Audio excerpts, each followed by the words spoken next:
আছু TMPKৰ প্ৰতিবাদত বন্ধ পথ নিৰ্মাণ অসমৰ ভূমিত অৰুণাচল প্ৰশাসনৰ পথ নিৰ্মাণৰ চেষ্টা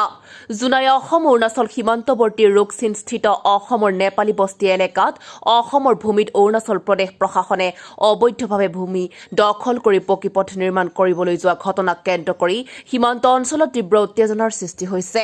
এই ঘটনাক লৈ জুনাইৰ বিভিন্ন স্থানীয় দল সংগঠন আৰু ৰাইজে তীব্ৰ প্ৰতিক্ৰিয়া প্ৰকাশ কৰিছে জানিব পৰা মতে আজি পুৱাৰ ভাগতে অৰুণাচলী ঠিকাদাৰে অৰুণাচল আৰক্ষীক হস্তম কৰি ৰাখি জুনাই সমজিলা প্ৰশাসনক সম্পূৰ্ণৰূপে উপেক্ষা কৰি অসমৰ ভূমিত চুৰাংকৈ পকীপথ নিৰ্মাণৰ কাম আৰম্ভ কৰিছিল এই ঘটনা পোহৰলৈ অহাৰ লগে লগে স্থানীয় ৰাইজে তৎক্ষণাৎ স্থানীয় দল সংগঠন আৰু জুনাই সমজিলা প্ৰশাসনক খবৰ দিয়ে ৰাইজৰ এই অভিযোগৰ পিছতে ঘটনাস্থলীত স্থানীয় সংগঠন আছু আৰু TMPKৰ দল উপস্থিত হৈ পথ নিৰ্মাণৰ কাম তাৎক্ষণিকভাৱে বন্ধ কৰায় উল্লেখযোগ্য যে ইয়াৰ পূৰ্বেও একেটা স্থানতে অৰুণাচল প্ৰশাসন আৰু সংশ্লিষ্ট ঠিকাদাৰে মিলি দুবাৰকৈ অসমৰ ভূমি দখল কৰি পথ নিৰ্মাণ কৰিবলৈ চেষ্টা চলাইছিল সেই সময়তো স্থানীয় দল সংগঠন আৰু ৰাইজৰ তীব্ৰ বাধাৰ মুখামুখি হৈ পথ নিৰ্মাণৰ কাম বন্ধ কৰিবলগীয়া হৈছিল কিন্তু আজি পুনৰবাৰ জুনাই সমজিলা প্ৰশাসনৰ নিলিপ্ততা আৰু নিৰ্বাক ভূমিকাৰ সুযোগ লৈ পুৱাই অৰুণাচলী ঠিকাদাৰে আৰক্ষীক হস্তম কৰি ৰাখি পুনৰ পথ নিৰ্মাণৰ কাম আৰম্ভ কৰাৰ ফলতেই সীমান্তত এই তীব্ৰ উত্তেজনাময় পৰিৱেশৰ সৃষ্টি হয় আশ্চৰ্যজনকভাৱে ঘটনাটো সংঘটিত হোৱাৰ বহু সময় অতিক্ৰম কৰাৰ পিছত বাতৰি সংগ্ৰহ কৰা সময়লৈকে জুনাই সমজিলা প্ৰশাসনৰ কোনো দায়িত্বশীল বিষয়া অথবা আৰক্ষী প্ৰশাসনৰ কোনো লোক ঘটনাস্থলীত উপস্থিত হোৱা নাই ইয়াকে লৈ স্থানীয় ৰাইজৰ লগতে দল সংগঠনৰ মাজত তীব্ৰ ক্ষোভৰ সৃষ্টি হৈছে ইফালে এই ঘটনাৰ পিছতে অসমৰ ভূমি সুৰক্ষা নিশ্চিত কৰিবলৈ জুনাই সমজিলা প্ৰশাসনে অতি বিলম্বে কঠোৰ পদক্ষেপ গ্ৰহণ কৰাৰ লগতে সীমান্ত এলেকাত পুনৰ এনে অবৈধ কাৰ্য সংঘটিত নহয় তাৰ বাবে স্থায়ী ব্যৱস্থা ল'বলৈ দাবী জনাইছে স্থানীয় সংগঠন TMPK আৰু আছুৱে প্ৰথমে ক'ব বিচাৰিছো আমি কেতিয়াও উন্নয়ন বিৰোধী নহয় কিন্তু সকলোৱে জানে যে অসম অৰুণাচলৰ সীমান্তৱৰ্তী এইখন জুনাই অঞ্চল ইয়াত যেটো এতিয়ালৈ এই সীমাৰ সঠিক নিৰ্ধাৰণ হোৱা নাই এটো হল ডিসপিউটেড এৰিয়া কিন্তু সকলোৱে জানে ডিসপিউটেড এৰিয়াত পাৰ্মানেন্ট যিকোনো বস্তু নবনায় কিন্তু অৰুণাচলৰ ফালৰ পৰা বাৰে বাৰে নিয়ম ভংগ কৰি ইয়াতে ৰাস্তা নিৰ্মাণ কৰিব বিচাৰিছে আমি ইয়াৰ বাবে বহুত দিনৰ পৰা যুঁজি আছো যেতিয়ালৈকে অসম অৰুণাচলৰ মাজত এটা চুক্তি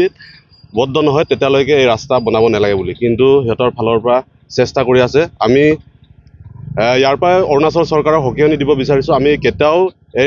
এনেদৰে আমি সফল হ'ব নিদু কাৰণ ইহতে কালি এই ৰাস্তা বনাব ইয়াৰ পিছত আকৌ দুপুত হেতে আকৌ আগবাঢ়ি যাব ইহতৰ সিস্টেমে এনেকা ইহতৰ চৰকাৰ আৰু পাব্লিক সদায় একেলগে ইহতে ষড়যন্ত্ৰ কৰি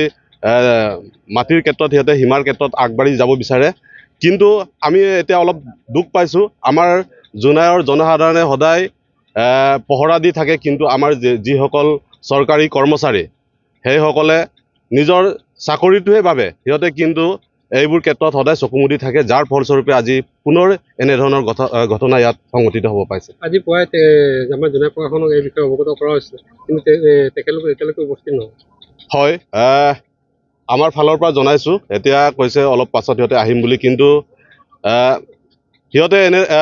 ভাবি আছে মানে যেটো চাইছো সিহঁতে যদি ইয়াত পাব্লিকে যদি কমপ্লেইন নকৰে সিহঁতৰ ফালৰ পৰা এৰি দিব বিচাৰিছে কাৰণ এটো আমি ক'বলৈ বাধ্য হৈছো এতিয়া এবাৰ নহয় দুবাৰ নহয় বহুবাৰ কৈছো যদিহে বনাব আছে দুটা চৰকাৰ ইয়াত অসম আৰু অৰুণাচল দুটা চৰকাৰ পক্ষ ইয়াত চুক্তি এটা কৰক এটো যেন কোনো বাউণ্ডাৰী নহয়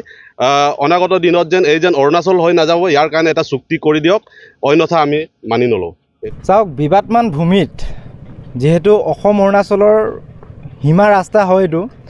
এই ৰাস্তাটো আমি 2-3 বাৰকে অৰুণাচল চৰকাৰে বনাবলৈ যুঁজা আৰম্ভ কৰিছিলে আমি ছাত্ৰ সন্থা আৰু বিভিন্ন আমাৰ জুনাই জাতীয় সংগঠনসমূহে আমি এই কামখিনি আমি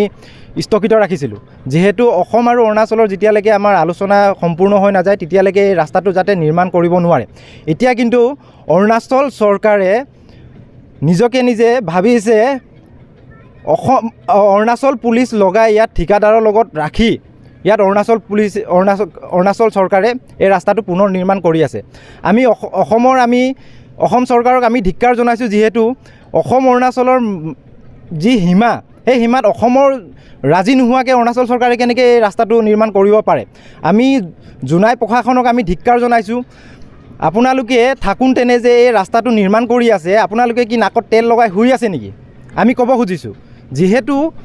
আমাৰ এই ৰাস্তাটো বহুত গুৰুত্বপূৰ্ণ ৰাস্তা হয় অসম অৰুণাচলৰ যিহেতু মাজত আজি ৰাস্তাটো বনাই আছে কাইলৈ অৰুণাচল চৰকাৰে ক'ব এই ৰাস্তাটো আমাৰ হয় আপোনালোকৰ একো হক নাই আপোনালোকে